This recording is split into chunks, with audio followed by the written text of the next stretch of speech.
एक चरण का चुनाव बाकी है, 7वें चरण का, और उसमें यूपी में वाराणसी की सीट भी है जहां से प्रधानमंत्री लड़ रहे हैं। तो यहां बिहार में पटना साहिब की भी सीट है जहां से रविशंकर प्रसाद जी लड़ रहे हैं। वैसे तो आमतौर पर धारणा ये रहती है कि पटना साहिब की सीट है, पटना की सीट है तो पूरी तरीके से अर्बन होगा, लेकिन हम एक गांव में हैं आपकी कंस्टिट्यूएंसी के। अच्छा, इस दनियावा ये श्रीपतपुर गांव में मैं आपसे बात कर रहा हूँ, कितनी सुंदर हरियाली है। लोगों से मिला मैं। फतुहा में गांव है, बाकी पटना शहर में बांकीपुर है, कुमरार है, दीघा है, पटना सिटी, ये सब शहरी क्षेत्र हैं। मुख्य तौर पर एक अर्बन पार्टी जिसे कहा गया था भारतीय जनता पार्टी को, वो आज 400 पार का दम भर रही है। संकेत मिल रहे हैं आपको पूरे चुनाव में? बिल्कुल। आपको एक वो बता दूं, नरेंद्र मोदी जी के प्रति एक जबरदस्त का प्यार का भाव है। देश के लिए मोदी जी ने किया है, मोदी जी ही करेंगे। जब ये काम पर दिखाई पड़ता है। धारा 370 समाप्त हुआ कि नहीं, 3 तलाक खत्म हुआ कि नहीं, कोरोना में लोगों को फ्री टीका दिया गया कि नहीं, आज भारत की अर्थव्यवस्था आगे बढ़ी है कि नहीं, तो जब ये होता है तो देश में आशा बनती है। और देखिए 80 करोड़ लोगों को खाना खिलाया गया है। हाँ, नहीं, 3 तलाक की बात आपने की, और आपकी जो कंस्टिट्यूएंसी है इसमें मतलब हर धर्म हर जाति के लोग रहते हैं। वैसे राजनीतिक तौर पर काफी कठिन कंस्टिट्यूएंसी भी कही जा सकती है। आपको रिएक्शन दिख रहा है मुस्लिम वर्ग में? दिखता है। कल मैं गया था, समनपुरा में गया था। एक्शन दिख रहा है या रिएक्शन? नहीं, स्नेह दिख रहा है। कल मैं बहुत महिलाओं से बात कर रहा था, बाहर निकला, मुस्लिम नौजवान बच्चे खड़े थे, उन्हें देखा, हमने हाथ मिलाया। स्मार्ट लोग थे, पढ़े लिखे थे, लॉ कर रहा है बाहर में। देखा है, उसने कहा रविशंकर प्रसाद जिंदाबाद। तो एक नई कोशिश है, अच्छी बात है, करेंगे। दूसरी बात मुझे कहना है, जनता जानती है स्थायी सरकार मोदी जी ही देंगे। मोदी जी की 4-5 फैक्टर है। मोदी जी गरीब के बेटे हैं, मोदी जी अति पिछड़े के बेटे हैं, सनातनी मोदी जी के साथ हैं, देशभक्त मोदी जी के साथ हैं, जो आर्थिक विकास चाहते हैं वो मोदी जी के साथ हैं। और जनता ये जानती है कि यही सरकार स्थायी देंगे। और प्रभु राम का मंदिर बना है। और मेरा श्वेता जी परम सौभाग्य रामलला हिंदुओं के वकील रहने का है, तो जनता ये भी देखती है। तो संविधान कैसे बचेगा अगर भारतीय जनता पार्टी की एनडीए के साथ सरकार बन जाती है?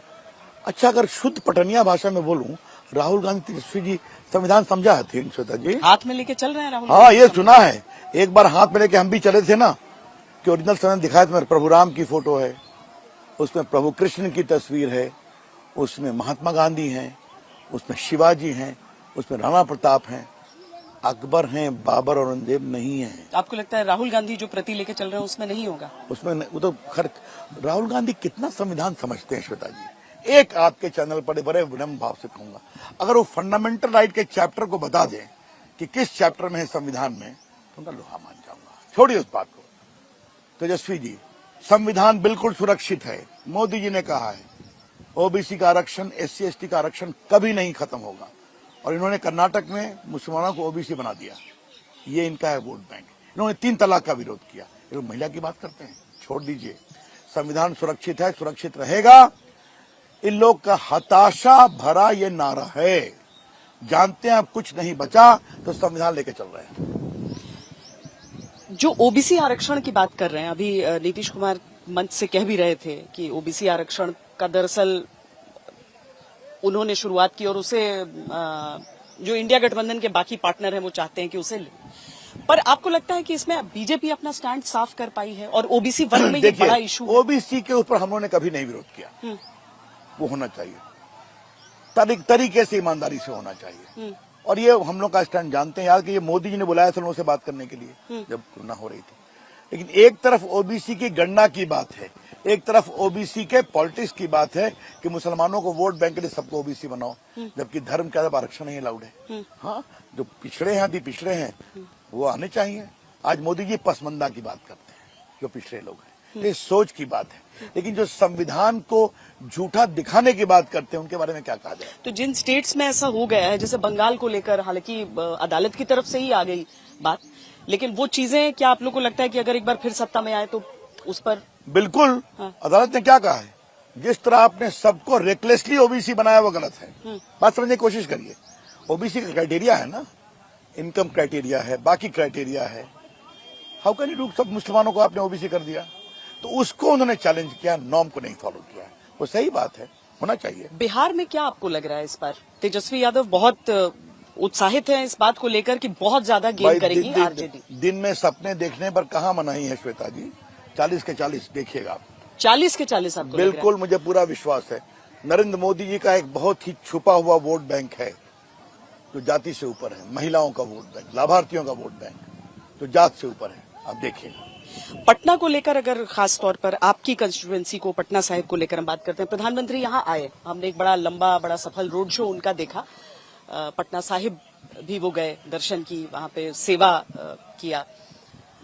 यहाँ से आपको क्या संकेत, क्योंकि जैसा मैंने कहा कि ये बड़ा ही देखिए हर वर्ग की, बहुत सही कहा। मैंने 2,90,000 वोट से शत्रुघ्न सिन्हा को हराया था।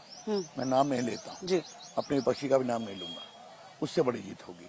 इन्होंने पटना के लिए क्या क्या किया, आपने बहुत सही सवाल किया। पटना बाढ़ में डूबता था, हमने कहा आगे से नहीं डूबेगा। मैं संप स्टेशन देखता हूँ, नालों की सफाई देखता हूँ, मॉनिटर करता हूँ। होता है ये रेगुलरली हो रहा है? बिल्कुल करता हूँ। आज देखिए पानी पड़ता है, राजनगर में निकल जाता है, हाँ। कंकड़बाग में निकल जाता है। पर मतलब ये वर्क इन प्रोग्रेस है या आप कह रहे हैं कि हो चुका पूरा? काफी हो चुका, शेष इज वर्क इन प्रोग्रेस है। संप स्टेशन बने, पीएम ने आके इनॉग्रेट किया, तो वो मैं करता हूँ। पटना में मेट्रो आया कि नहीं, पटना में टीसीएस आया कि नहीं, पटना में अटल पथ पर जो रेलवे जमीन नहीं छोड़ रही थी छुड़वाया कि नहीं, गंगा पथ पे 4 पुल बन रहा है कि नहीं, एक महात्मा गांधी सेतु बच गया, टूट रहा था, उसके बगल में बन रहा है, जेपी सेतु के बगल में 6 लेन बन रहा है, पीएम फाउंडेशन लेकर के आए। तो मुझे पटना को और आगे बढ़ाना है। देखिए, मुझे तो अपना बचपन याद है कि नाइट लाइफ नाम की चीज सुनी नहीं थी मैंने, लेकिन मरीन ड्राइव जो गंगा पथ है दरअसल, वहां पर होते हुए मैंने देखा कि रात में जाइए, देखा ये कितनी गाड़ियां लगी रहती हैं। अच्छा लगता है मुझे, बच्चे मस्ती करते हैं, ये गोलगप्पे आपकी ही कंस्टिट्यूएंसी का हिस्सा सब है मेरी पूरा। कंस्टिट्यूंसी का हिस्सा है।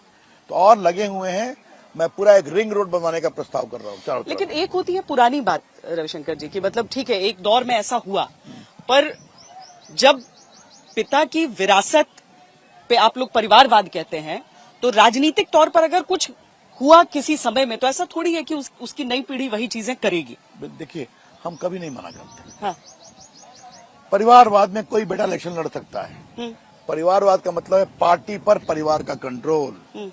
मुख्यमंत्री बेटा गए, पिता गए तो बेटा बनेगा, नहीं तो पत्नी बनेगी। इसे कहते हैं परिवारवाद। एक बात। दूसरी बात है, हमने सोचा था मॉडल नया होगा, लेकिन जमीन दो नौकरी लो, ये भी देखा आपने, वो भी हो रहा। तो मुख्य तौर पर ये भले अर्बन कंस्टिट्यूएंसी जैसा हम कहते हैं, यहाँ गांव है, आप पूरे में ऐसे देख सकते हैं, और आप आए हैं यहाँ पर, बड़े खुश थे सब कि कोई नेता आया है इनके बीच आज। मैं आता रहता हूँ। हाँ? बहुत मजा आता रहता है। आते रहते हैं। ये अभी जब पिछले दौर का चुनाव हुआ और सारण की सीट पे हमने देखी हिंसा, ये बहुत दुर्भाग्यपूर्ण है, ये बहुत पीड़ादायक है। कौन गया बूथ पर, किसके साथ गया, कार्रवाई हो रही है।